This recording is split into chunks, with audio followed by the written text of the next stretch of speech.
Live from the Washington, D.C. area, it's the Inside Scoop, Emerald Planet. All the ecology news that our viewers want to know. Now, here's your host, Executive Director of the Emerald Planet, Dr. Sam Lee Hancock.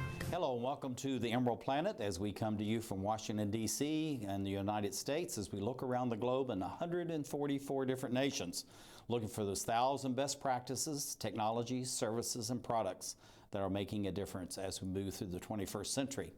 In this particular show, we're going to be talking about products, but this is the reuse of construction and building materials and how that really has a very positive impact on the environment, at the same time to save natural resources, but also to expand jobs, particularly in urban areas and surprisingly in small towns that are now going through a renaissance as they redevelop and develop themselves.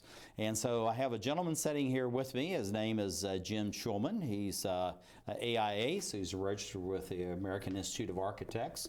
He's treasurer of the Building Materials Reuse, I'm saying that purposely so you know what your trigger is, Jim, Association. And welcome to Emerald Planet TV. Thank you very much for having me here. We're glad to have you here.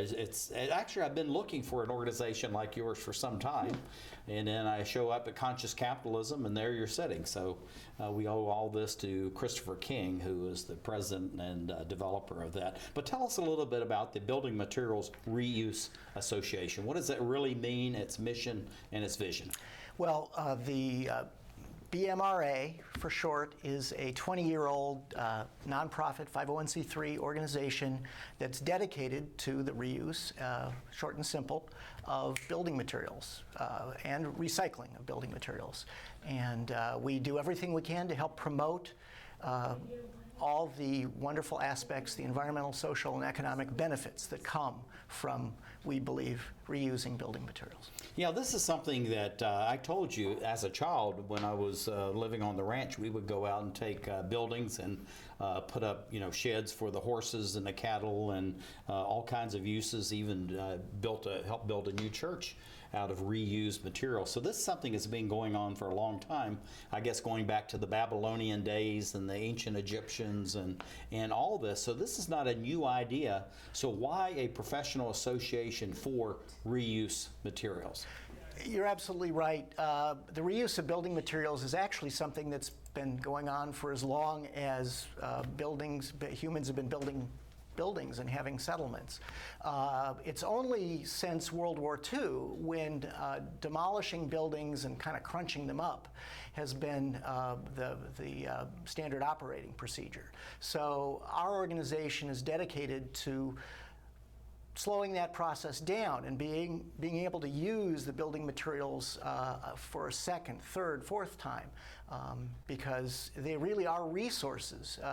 Wastes, as some people have said, are just resources in the wrong place. Yeah, and really there's virtually no waste in all this. There's a whole thing about, I guess it's kind of a standing joke, you use everything of the pig but the oink.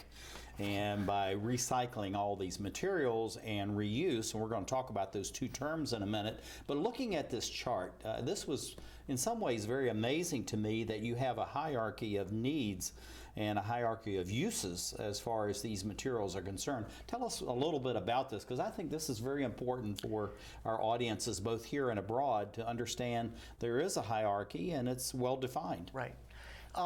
This chart was developed by the Zero Waste International Alliance, and I want to give a shout out to Mike Ewall, who's with the Energy Justice Network, and he was instrumental in helping develop this chart with the Zero Waste International.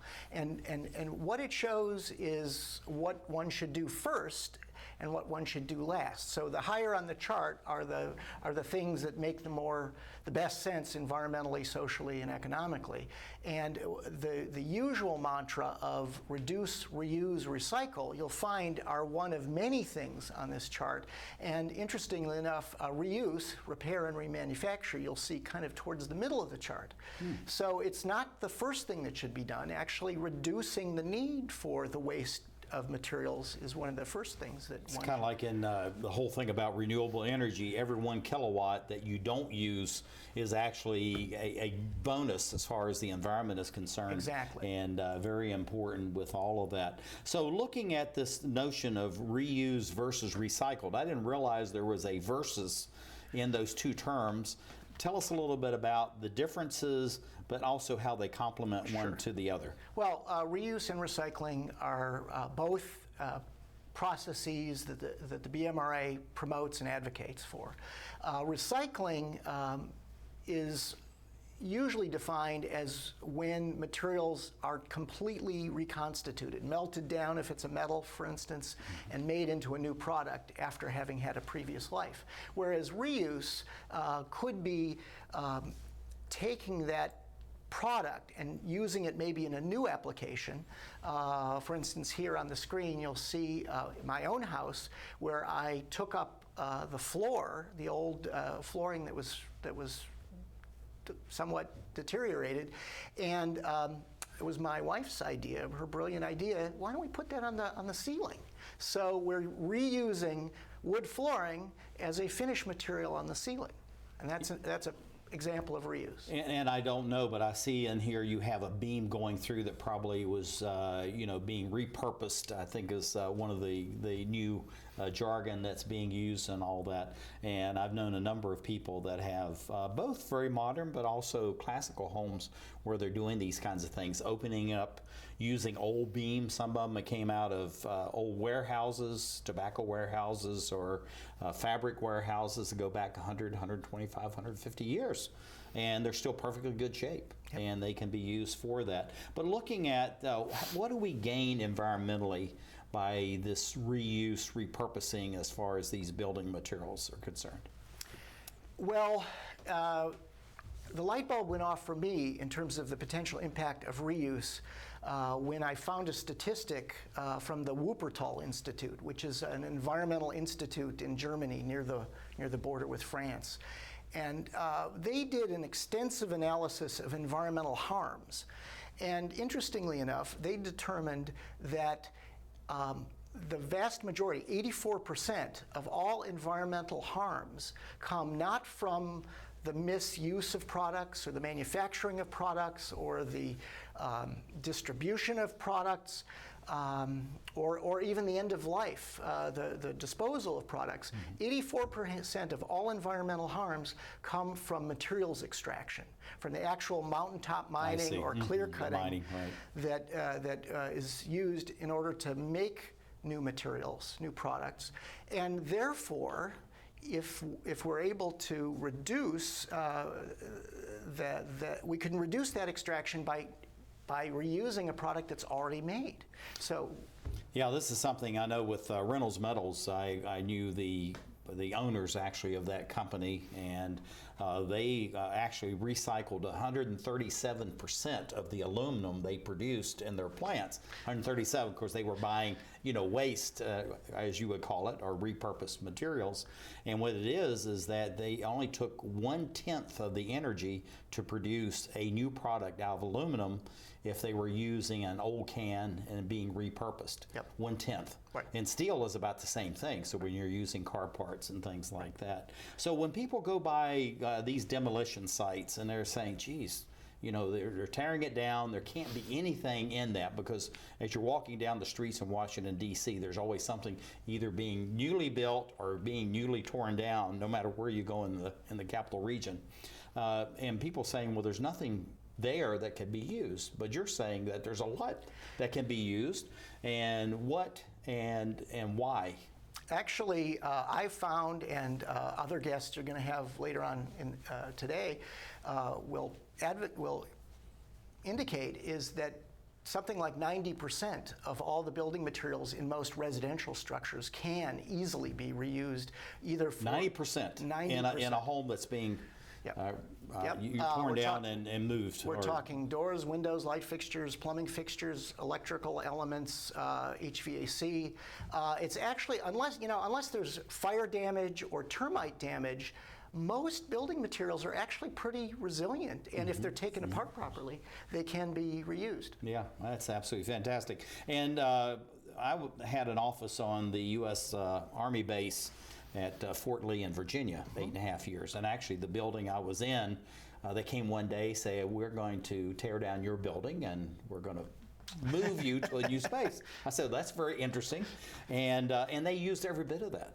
Yep. They took it all the way across the base and they put it in another structure. They were going to actually do indoor training and things like that. So the U.S. Army, I understand, is actually one of the leaders as far as repurposing, reusing Yes. building materials.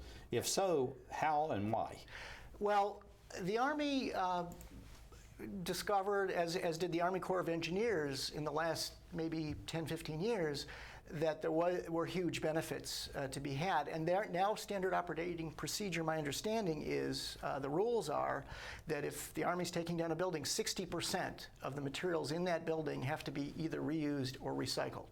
And that rule puts them way ahead of many jurisdictions in this country. That's terms incredible. Of so all these military bases out there, that means that a lot of that could be going back into the military itself, but it could be going into domestic or commercial uses as well. Fort Leonard Wood in Missouri just recently had a number of takedowns, and they were highly successful at finding homes for all the materials that came out of that base. Now, looking at LEED, L-E-E-D, what does that stand for? And how is the rating system, because it is a rating system that you get points to have LEED, like, the bronze or silver, gold, and platinum. So how does that repurposing and reusing fit into that rating system? It is recognized by the leadership in environmental design, LEED, which is a program of the U.S. Green Building Council and the Green Building Council internationally. They recognize the value of reusing, and they give credits for reusing building materials, but not as many credits as we'd like them to give. So we're always encouraging them to do better. Well, the whole thing about that, though, is that it is recognized, and that's something that's very important. LEED has now become the international standard as far as building. Even now moving into the residential, but particularly for commercial and high-rise residential. So that's something that really can have an impact on what you're doing as far as your reuse association. Well, we're just about out of time. What do you see for the growth and development of your organization next 5 or 10, 15 years? We've got to be quick. I see us reaching out to states and counties all over the country, trying to encourage them to incentivize the reuse of building materials. Fantastic. This is Jim Schulman, AIA Treasurer for the Building Materials Reuse Association. Thank you for being with us as we look around the globe to create the Emerald Planet.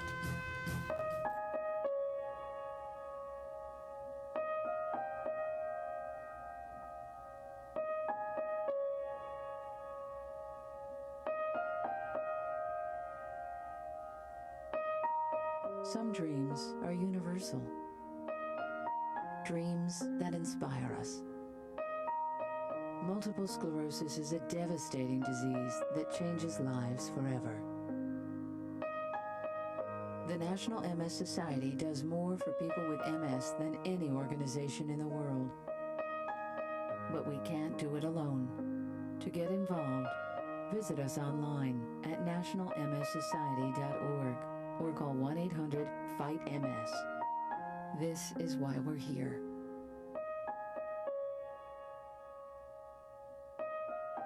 Because nobody dreams of having multiple sclerosis. What's wrong with this picture? Half of young Americans can't locate economic powers like Japan and India. 20% can't even find the Pacific Ocean. Without geography, our children aren't ready for the world. Geography is everywhere. It's incredible creatures, rhythm, fashion, flavor. It's economics and politics. It's change. Understanding connections between people and places is critical in the 21st century. That's why we created mywonderfulworld.org. Go there now for your free parent and teacher action kits and give our kids the power of global knowledge. Because kids who understand our world today can succeed in it tomorrow.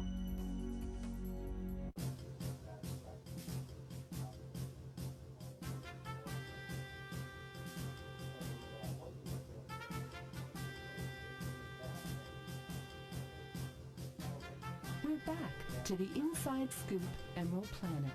Here again, your host, Dr. Sam. To the Emerald Planet, as we come to you from Washington, D.C. on a week-to-week basis, as we look around the globe on what we call the best of the best. The best practices, those solutions are making a difference as we move through the 21st century. And as we go to a population of possibly 9 billion people, yes, 9 billion people by 2050 and maybe 12 to 13 billion by the end of the century, how we're going to be able to provide an increased quality of life and not just have so many of these people to just exist. And I have someone sitting right beside me that actually is kind of the leader of the band in this whole effort. This is Ruthie Mundell. She is the Outreach and Marketing Director of what's called Community Forklift, and we're going to find out what that really stands for. And also, she's a board member of the Building Materials Reuse Association, the BMRA. And welcome to the Emerald Planet TV. Oh, thank you for having me. Glad to have you here. I've heard of your organization for many years, so it's glad to actually to have you here to finally meet you and talk about what you're doing. But tell us a little bit about Community Forklift, its mission, its vision, its goals. So we do not sell forklifts. We are called that because we're actually a nonprofit business that aims to lift up communities in our local area in the Washington, D.C. region by reuse. We want to create jobs. We want to help keep perfectly good stuff out of the landfill and turn our construction waste stream into a resource stream. And the whole thing about that, I'm glad you mentioned that, because many people talk about waste, but it really isn't a waste. It really is a natural resource. It's just happened to have been used some other time.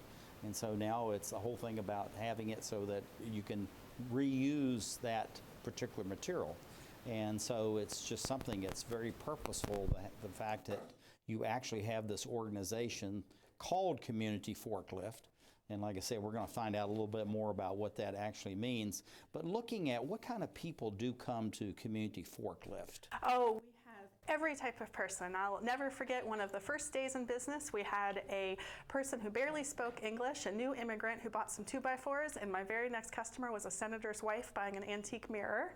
So we have a really diverse range. Building materials reuse benefits just about everyone. So we have all ages coming in. We've got homeowners who need to save money, especially in the poorer parts of town, who have modest homes and can't afford repairs unless they can find really low-cost materials.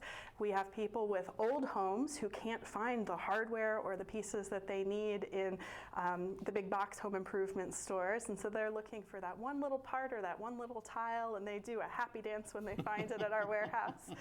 We have a lot of entrepreneurs. I can't go out to a restaurant in a part of town with new restaurants now without saying, gosh, that light fixture looks familiar. I bet they bought it from Community Forklift. Every sort of small business owner is able to save money on their startup costs by buying low-cost materials. And now, then talking about shop, I know we're talking about shopping at Community Forklift, but what do we really mean about shopping at Community Forklift? Because it really, there's gradations of that, if I understand the system that you have. Tell us about that. So we've got a giant warehouse, and it is full of modern and vintage building materials, antiques, house parts, tools, hardware, and anybody can come shopping. We're open to the public. So we do have folks who come in and they pay between 30 to 90% less than what they would be paying if they bought it 30, new. 90% less? Less than they'd be paying at a big box like home a good improvement price store. to me. It is a great deal. And then we've also got folks who are getting things for free. We have a free section. So that's why I wanted to go to the shop business, because shopping is not really shopping, as the fact is we can kind of come and peruse and almost like grazing through this whole thing. In some places you're actually buying things, and other places, please take this because we have Yes. an overabundance whatever it may be. Is that correct? That's correct. And we also have a grant program for neighbors in need and for local nonprofits. So Really, a grant? Yes. So they will apply, and we try to make it very easy, and then they'll get an award. You have this many dollars to put towards appliances or towards supplies for your community garden, and then they can come in and shop with their grant and pick out materials that they need. Yeah. Looking at this whole thing as far as the materials that you have, and this is a good image of that, where do these materials actually come from? Oh gosh. And how do they get there? That was really going to be my next question. So let's put that together. So tons of people drop them off at our warehouse. We have a lot of homeowners, they're doing a remodel or they're doing a little work around the house and they can't bear to throw away something that's still in good shape. Even if it doesn't work for their house, it could work for someone. So they'll just show up 7 days a week and drop it off. We have a ton of contractors. They actually build it into their process, some of them. When they sit down with the client and say, we're going to do a remodel, they say, now we're going to leave a few extra days to make sure this gets donated to a good cause, and we'll get you that tax deduction. That is absolutely incredible. So these materials could have been dropped off, but you also have volunteers that go out on site, correct? We do. We actually have a big pickup program. We've got 2 big trucks that are out constantly picking up supplies, and we even with 2 big trucks going full time, we still could have fleets more to meet the demand. There's so many people. Absolutely incredible. So, but my question is, what is the biggest challenges, plural, that you've had over these years? So I think the biggest one is just about the concept. Everyone knows that you can donate your old sweaters to Goodwill, but they don't know that when you're redoing your bathroom, if your sink's still in good shape, that there's a place that wants that too. Builders don't know. Often they find out about it at the last minute. That's the other big challenge. A homeowner sees their contractor tossing perfectly good cabinets into the dumpster and they say, wait a second. And then they call us and say, hey, can you get here in the next 2 hours? And unfortunately we can't. By that time the dumpster has probably, the cabinets have been ruined being tossed around. So we're always trying to get the word out that this is a thing that exists and it's growing. That's why we're a part of the Building Materials Reuse Association, because there's more and more stores like ours popping up all over the country. So we want people to be able to find the place that's close to them. Now we had about the challenges. So people knowing about what you're doing, how you're doing it and all that. What are some of the greatest assets that you have? Not just looking at this image here of this old iron bathtub that's all of a sudden become a couch. Well, everybody gets excited about the cool materials and what you can do with them, but the fact is it's really the people involved in reuse who are amazing. We have, it's a concept that just makes sense for everyone. It helps people who are donating economically, it helps the planet, it helps people who are shopping to save money or find what they need, and so therefore we have so much word of mouth. I can always tell a new customer because they walk in the warehouse, they immediately get on their phone and they call their cousin or their coworker and say, you've got to get to this forklift place. So everybody's always telling their friends about it. And then because it's such a great cause, we've been lucky to attract really great employees with really unusual skills to come work for us. That's absolutely wonderful. The whole thing about your focus, and this comes out of the conscious capitalism, and that's how we really got introduced to you, but this whole thing of collaboration. I know you're really big on collaboration with the community forklift, and you look at it very differently than people in business that are in competition, they're competing. So how do you go about this collaboration, and who are you actually collaborating with through community forklift? It is true. When you walk into our warehouse, we actually have a list at the front desk. We'll give you a handout of all the other reuse stores in the region. Those should be our competitors, but really they're our friends. No matter how many hundreds of windows we have, if you can't find the size you need, we would rather, instead of you buying new, that you'll go and to one of our other reuse partners around the region and find one that works for you.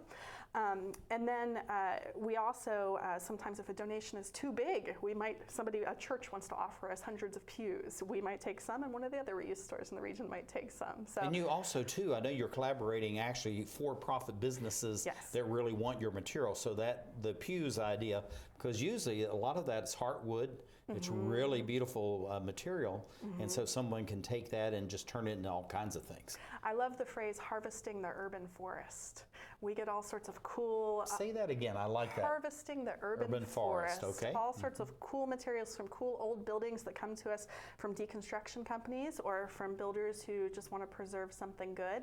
And then we have a ton of businesses that will come and find not just products they can immediately reuse for a client, but things they can turn turn into new things. They can upcycle into beautiful new products. Upcycle, I like that term too. A lot of good terms coming out of this whole thing, chatting with you, Ruthie. Looking at the environmental impact, what is the environmental impact and why should people want to do this? I have a demonstration I give when we give tours to school kids where we... At the warehouse? At the warehouse, okay. where we pretend that they are transporting a piece of granite. If you want a piece of granite for your kitchen, you're going to have to get it from someplace across the globe, probably from very far away. You're going to have to use fossil fuel to dig it out of the ground, then to transport it, then more fossil fuel you're going to have to use to polish it and turn it into a slab that's usable. But what if I'm the contractor that morning, I didn't have my coffee and I trip and break it? Well, that's a lot of energy that just went to waste. And instead of throwing out, paying to drive it down to a landfill far away or send it to an incinerator, we could instead bring it to Community Forklift where somebody else could buy it very cheaply and turn it into a cool craft project or the top for a kitchen island. Now looking at this image here, you have this gentleman with a window. We really get that, but also too you have all these fantastic chandeliers and light fixtures and all that. So if we were walking from one end of your warehouse, what kinds of things will we be seeing? And we have to be quick because we're going to be, I got a couple more questions before we close. You're going to find something from every era. Something for you could use to repair an old house, something you can use to make your bar look really cool, something you can use if you're renting an apartment and you just want to turn an old piece of wood into a nifty coffee table.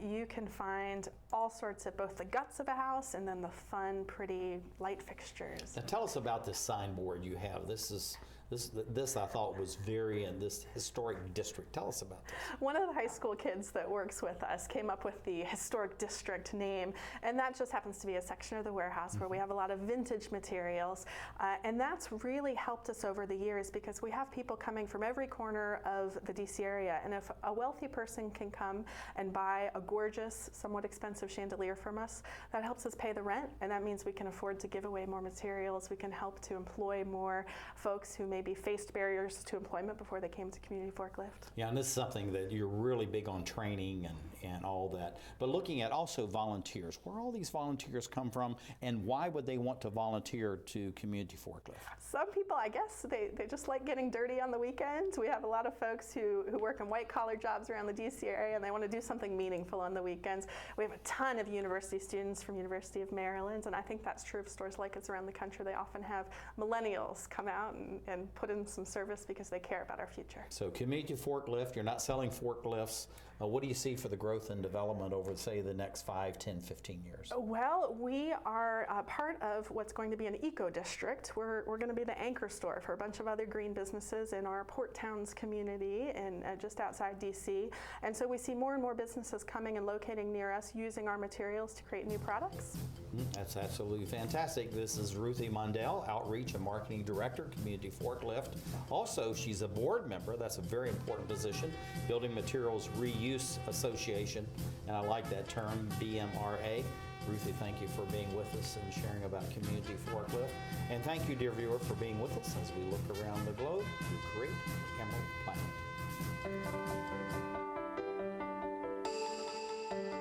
I helped turn my child's public school into a whole new kind of school. One with a curriculum that really motivates kids. One that has extended hours, 6 days a week, year-round. With loads of academic, cultural, and recreational activities. One that has support services like medical and dental right there. A school where parents' involvement is encouraged. Where teachers have more time to teach. And students are excited about learning. There's just one problem. My child doesn't ever want to come home. You can help turn your school into a community school for excellence. Find out how. Call 1-877-LOVE-TO-LEARN. It's coming. Right to your neighborhood. And when it does, you may be surprised. It's your Social Security statement of your benefits, and it's going to help you plan your financial future. Your benefit statement will tell you how much Social Security you're eligible to receive and when you'll get it. Then you'll know how much you need to save for retirement, because that's coming too. The future is in your hands. Choose to save.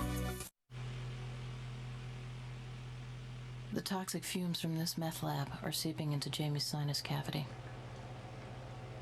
Ammonia vapors invade her throat.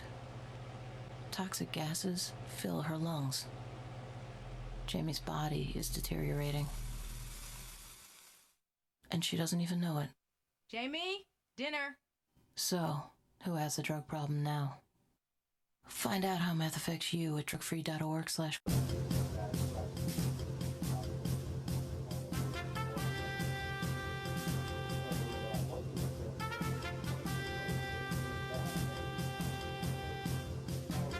We're back to the Inside Scoop Emerald Planet. Here again, your host, Dr. Sam. Hello, I'm Dr. Sam Hancock. Thank you for being with us as we're looking around the globe for what we call the best of the best, those best technologies, also the people and the products that are making a difference as we move through the 21st century. And I'm talking to a gentleman sitting right beside me who's actually looking to the future by really digging in and using the past. This is going in and repurposing, reusing building materials, construction materials that he can use for a host of projects. And he has a very niche market on Capitol Hill in Washington, D.C., which is literally right behind the Capitol building of the United States of America. And this is Gary Barnhart, who is the junior. His dad started the company. He's the owner of G.L. Barnhart Construction and Union Artisans. And welcome to the Emerald Planet TV. Thanks, Dr. Sam. Glad to be here. Gary, very glad to have you here. Tell us a little bit about your construction companies, also the Artisans, but also I'm very interested, we had a good conversation about why you are very specific being on Capitol Hill. Right. Give us that demographic and the numbers. So to start, the company's, now it's fully based in Capitol Hill completely, basically exclusive to Capitol Hill. But we started out in Maryland many years ago in the 1990s under my father, and eventually ended up in D.C. Capitol Hill as a neighborhood is a neighborhood that's just filled with literally thousands of old houses that constantly need a lot of work, much more work than your typical tract home out in the county, and they also require a special type of work because they're these old historic houses. An average contractor doesn't really know how to work on them the same way that a specialist, for example, would know how to work on those same houses. Now, looking at being on Capitol Hill, you gave me a demographic which I didn't know about the numbers of houses, and the fact is that you're serving literally just 10% of those, but right. you have 5, 10, 15 minutes max to get around to your whole service area. That's just amazing in Washington, D.C. For me, I mean, when I started this business in Capitol Hill, I recognized right off the bat that working in Washington, D.C. is just incredibly difficult to get around Washington, D.C. quickly. In the middle of the day, it doesn't matter if it's rush hour in the morning, middle of the day, or the afternoon, normally to get from, for example, one side of Southeast over to Northwest DC and DuPont Circle, for example, you're lucky if you can get there in 45 minutes, and that's barely getting you very far at all. And that just really cuts into the bottom line. It takes you away from the clients that you have. And of course, now I think you were telling me you have some clients that you've been back 20 and 30 times. That's right. And so it's just like you're the handyman for that family and for that particular property, and you know it very well. Yeah, I know exactly. So just this very weekend, we've got clients that we've been working for, and we're doing for example, our 27th work order. I've got another client who we'll be working for on Tuesday morning who will be our 23rd work order for that particular house. I have many new clients, but I've got so many clients that are just coming back to me. For us as a contracting company, we're really doing, a lot of what we're doing is small work orders. And that's what, to keep your old house in Capitol Hill running and working the way you need it to, you almost have to have a contractor who is okay with doing something small. The average contractor isn't. They want to do only a big job. Now, the thing you find among these houses when others come in is that there's a lot of wasted materials or abandoned materials that you actually find as you're going around the neighborhood. So what are some of these materials, and then how do you repurpose those, which is one of these new jargon terms that are being used for that, Upcycle. to go into, that goes into, it may be 3 houses down the street. Right. So the stuff that's actually being thrown away isn't really too hard for the most part. The majority of what you're seeing getting thrown away is stuff you can imagine pretty simply. It falls in a couple basic categories. One, there's masonry, tons of old bricks. When walls, windows, doors get opened up so you can put, for example, these items into walls, all those old bricks, such as also additions, when additions are going to houses, tons of these old bricks are getting thrown away. A lot of them do get broken up in the process, but there's also actually an aftermarket for those bricks. Average typical brick at a brickyard in Maryland and Virginia, because there is no brickyard in Washington, D.C. So the average brickyard sells an average brick for somewhere around 33 cents per brick. The aftermarket price for a historic brick is about $1. It's a different size, for example, and it has a different structural component. And it also has a very different look to it. It does. Right. Exactly. So masonry, that's one of those items. The other things that we see, before the show I was talking to Jim Schulman about the slate roofs. As a slate roof contractor. Now, Jim is the one that's actually responsible for this national association for the building materials reuse. Right, and we were just having a conversation about slate tile. That's one of those things that most people, when they take it off an old roof, they just throw it away. Up until very recently, I don't think anyone really would have thought about upcycling it, reusing it. And his organization is one of those organizations that has really sort of made that an option. Well, I was raised in a house that was built in 1866. Everything was handmade on site, even had hand-blown glass. The hand-blown glass is still in the house and all that. The beams in the basement were like 3 foot square, even 2 foot square as far as, in the roof structure, because it was all slate.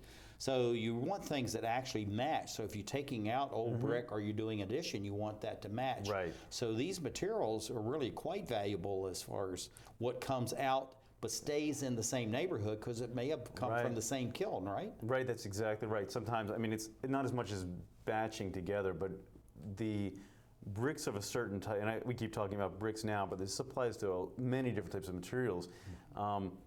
After lots of them or runs of them are complete, a lot of times that'll be the end of it. That'll stock retailers or distributors for a significant period of time, and after that they won't make that same brick, tile, many other items again, and that's it. There's exceptions to that where it'll be this, a 2x4 is a 2x4 is a 2x4, kinda, but not exact. Even the historic framing lumber is very unique and different than the framing lumber of today. And I know in a lot of the old houses too, particularly in certain communities, 2x4 could be 2 and 3 and 3/4, and the next one is 2 1/4. I mean, it's just all different sizes. But looking at these old materials, how are they different than the new materials we talked about? They do a run as far as maybe the carpeting or certain aspects of windows, but how are they different? Are the new materials, since so many contractors do throw it away, are actually better, easier to use, or it's just the perception of the material itself? So in some cases, the economics of reusing materials doesn't actually work in the favor of a client or a contractor. In some cases, there's actual impediments to reusing them because, for example, if we talk about a brick, to take a brick and reuse it, it almost sounds like it's free, especially if you're using it in the same exact neighborhood. However, in contrast, when you're taking a brick and you actually have it kiln fired, and then shipped from one place on the East Coast, for example, to another, that's very expensive for fuel costs and for actually the production. To actually produce that brick is expensive. However, it seems like, by comparison, to reuse that same brick, it would actually be free, but it's not. And I'm just using this as an example. Those bricks come covered with mortar, so that mortar's got to be cleaned off them, which is very labor intensive. Our economy is extremely, or very much, a capital intensive economy. So, as opposed to a labor intensive economy. Labor is extremely expensive, and capital by means of production methods isn't hard to come by. I'm going to go back to this brick wall because this reminds me of something I did when I was 12 to 14 years old. I helped to build a church. Okay. And the whole church was built out of repurposed material. Yeah. So I know this from early childhood, and I know that we were using cinder block and brick and all that. And there was a whole bunch of the kids were given little hammers, little chisels, and we were out there hammering off, the mortar was on that day in and day out. I tell you, it's a tedious work. In this particular wall, we've taken, and that was covered in plaster in the beginning of the job, on this particular job, and we took all the plaster off of that, and which is also, it's something that's, as the styles and tastes are changing, that's something that's become appealing, whereas in the beginning, back when this building was built in the early 1900s, people didn't want to see brick. It looked unfinished, and that wasn't. Right. Now it's in style, and that's how the tastes have changed. Well, this is the whole thing too. When you look at this room, this is absolutely fantastic, and you got repurposed materials. I don't know how much in this space may be repurposed, but you can see the stonework there. But how much in a room like this could be repurposed? Well, for example, that stonework in this case is not salvaged. The mantle is. That mantle is a 3.5-inch thick beam that was taken out of an old house. But that stone, for example, could be salvaged. The walls in this case and the floor, in this case, for that particular house, we put the floor in, did drywall, plaster work, stone work, and then the wood mantle. We took an old historic beam in this case and then refinished it to make it look a little bit newer. Yeah. Not necessarily a little bit newer, but a little.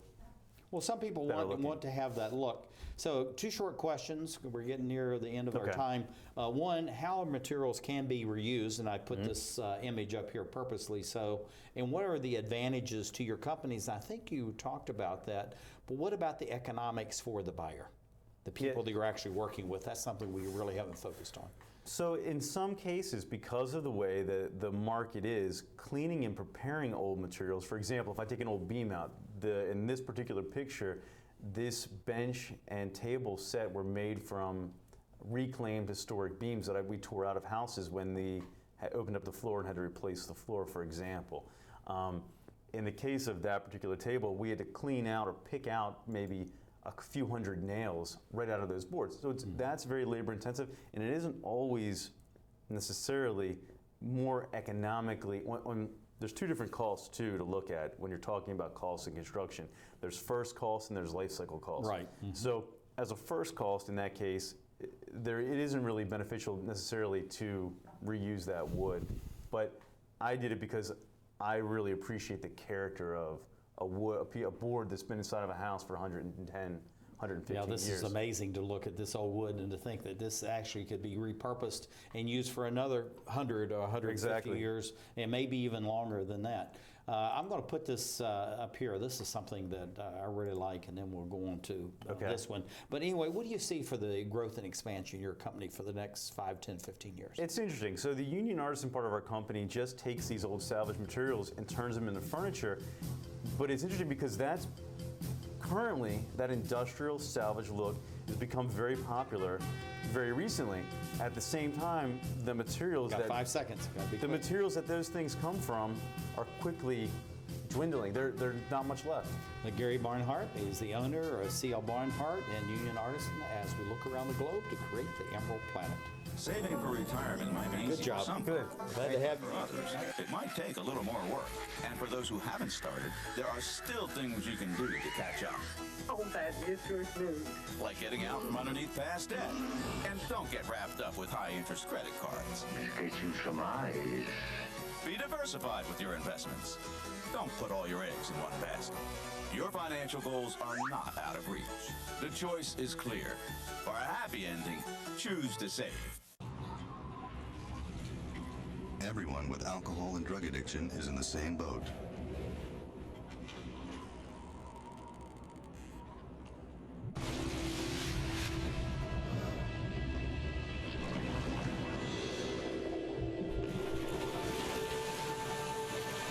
With treatment, you can find solid ground. For drug and alcohol information and treatment referral for you or someone you know, call 1-800-662-HELP.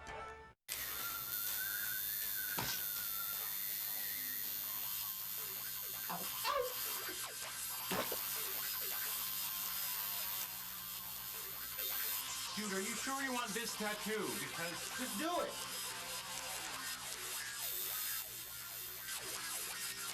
Some mistakes in life are permanent. Like hearing loss. To learn how to protect your hearing, visit asha.org. You've probably heard about heart disease, but did you know that it's the #1 killer of women nationwide? Heart disease claims more lives each year than breast cancer, lung cancer, or strokes combined. But there are steps you can take to protect yourself against it. For more information on how you can prevent heart disease, contact your local American Heart Association or visit their website at www.americanheart.org.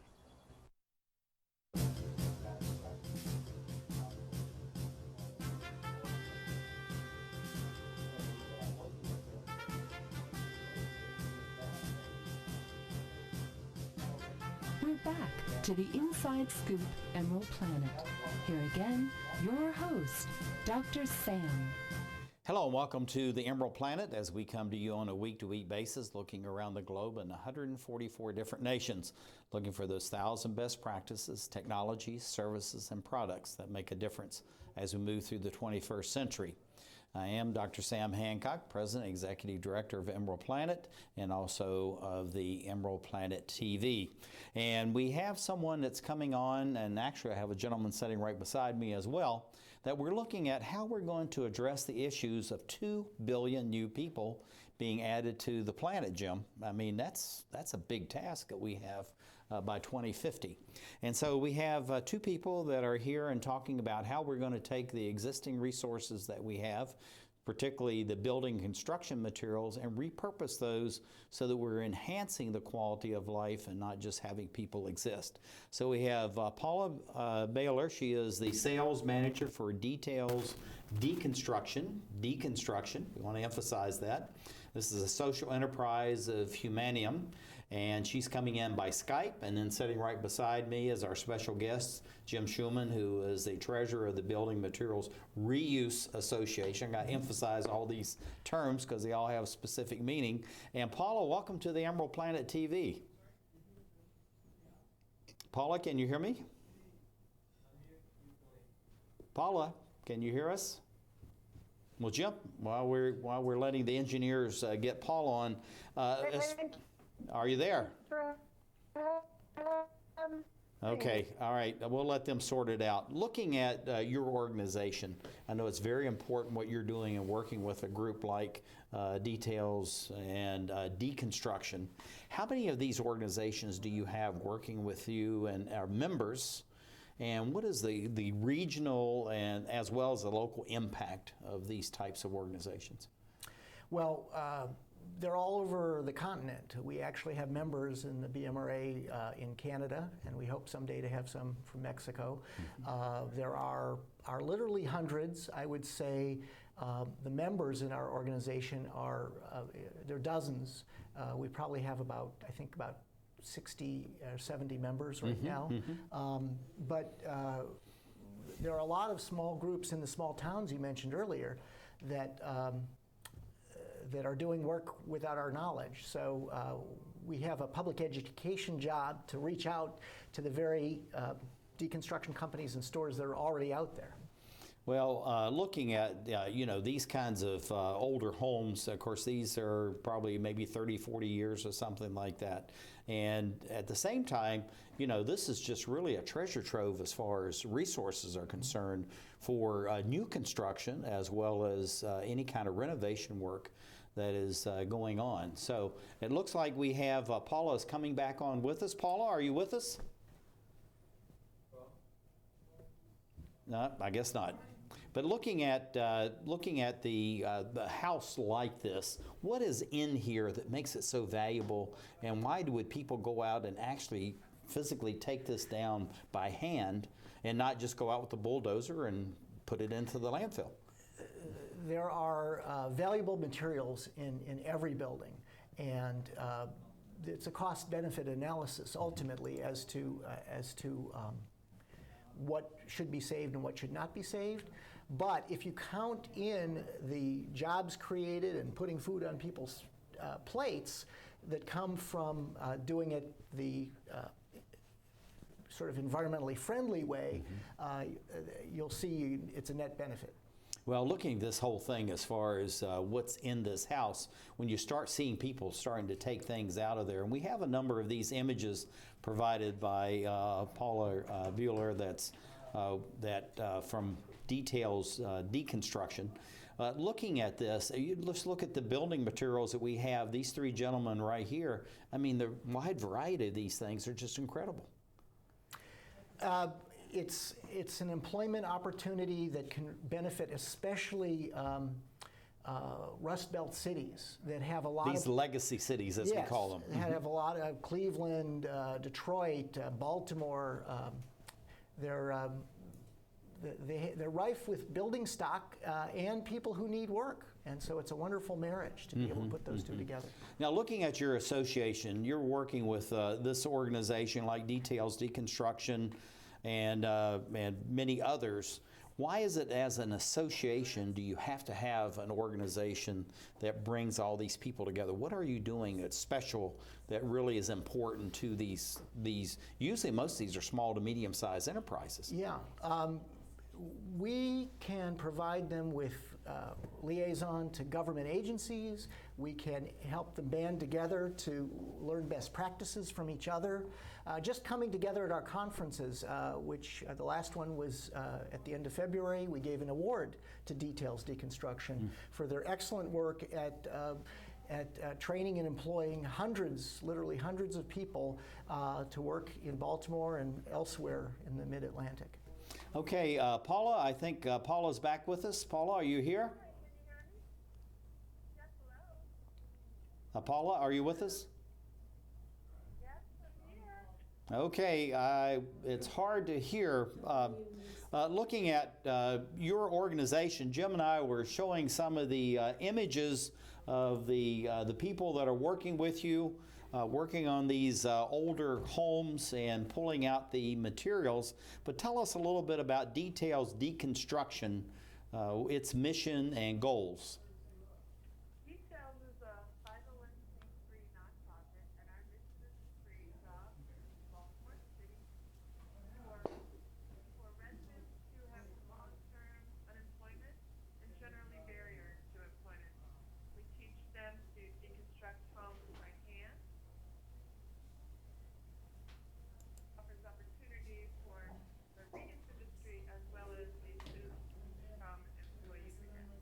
Yeah, looking at these building materials, and I know this is something that you work on, and actually you do a lot of training, is my understanding, of people from particularly inner cities, but also they could be smaller communities. How do you involve people so that you're actually adding employment into these legacy cities?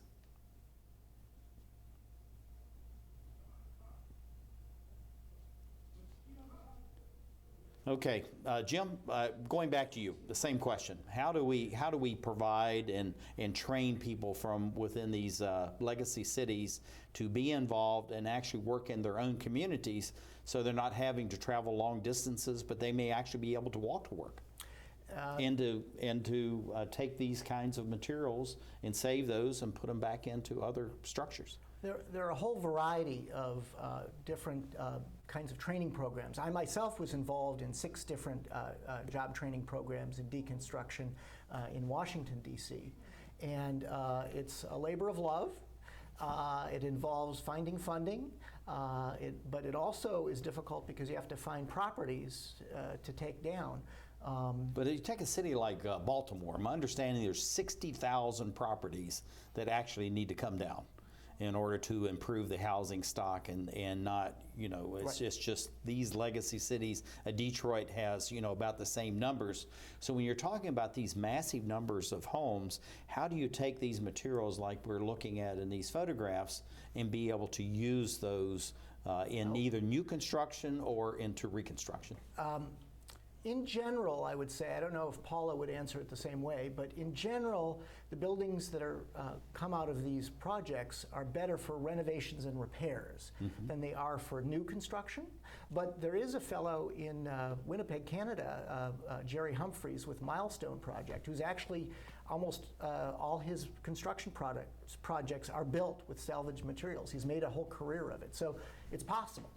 Now, looking at the salvage material we're talking about here, repurposed material, and let's say you're talking about this gentleman in Canada is doing this, is there a cost savings to him and to the new homeowner to use those kinds of materials, or do they really want to have the look of these more traditional classical materials, or is it a combination of the two? It's all of the above. And in fact, in Mr. Humphrey's case, he bids his jobs as if he's going to use new virgin materials, with the client's understanding that if he can provide a salvage material that works just as well, he'll just pocket the difference in the price. And so it's going to be a benefit back to the potential homeowner and all that. And of course, if you're looking at some of these materials, these are really beautiful materials. Yeah, the door. I mean, look at that door. I mean, that's absolutely incredible. Now, looking at the workmen that are coming in, I'll say work persons because there's many females now coming into these non-traditional, non-classical jobs. How do they learn to do this kind of work, and how much time does it take to train them? Because I'm sure this is something that our viewers would really like to know. If I use local people in a Baltimore, a Philadelphia, or a Detroit, or Seattle, Washington, even, how long is it going to take to train them to go and do this kind of work? Well, it depends, again, what your goals are. There are different kinds. The BMRA has training programs that can be as short as 3 or 4 days, up to the programs I ran were 11 weeks. Details, I suspect, has slightly longer programs in order to build the camaraderie, to build their workers into teams that actually can go out and get jobs done quickly. The benefit of it is that on identical houses, the guys and gals very quickly learn what to do. Yeah, and these are split screen here as far as actually taking up these floors and being able to repurpose this. I mean, it's just incredible, the numbers, the actual, say, the linear feet, the board feet of all this, and the actual tonnage that you're keeping out of a landfill or somewhere like that. On Paula's behalf, she was not able to come in either by phone or by Skype. Looking at a company like Details Deconstruction, what is the importance and what is the growth for this kind of company over the next 5, 10, 15 years? I think Details has hit the sweet spot. They've figured out how to combine a social services provider, which is what Humanim, their umbrella company, is, with a jobs provision workforce development entity, which is Details. And so I think this can easily be replicated. I think Details is already figuring out how to do that. That's absolutely fantastic. Well, Jim, now you see why we need to have somebody as a special guest, as a backup for the Skype and all that. And I really want to thank you for putting this super panel together that you had come in as these guests. Very different companies, very different organizations, but still doing very good work. And I just think it's fantastic, and the work you're doing with the Building Materials Reuse Association is absolutely fantastic. And thank you, viewers, for being with us as we come to you from Washington, D.C. in the United States, a week-to-week basis as we look around the globe to create the Emerald Planet.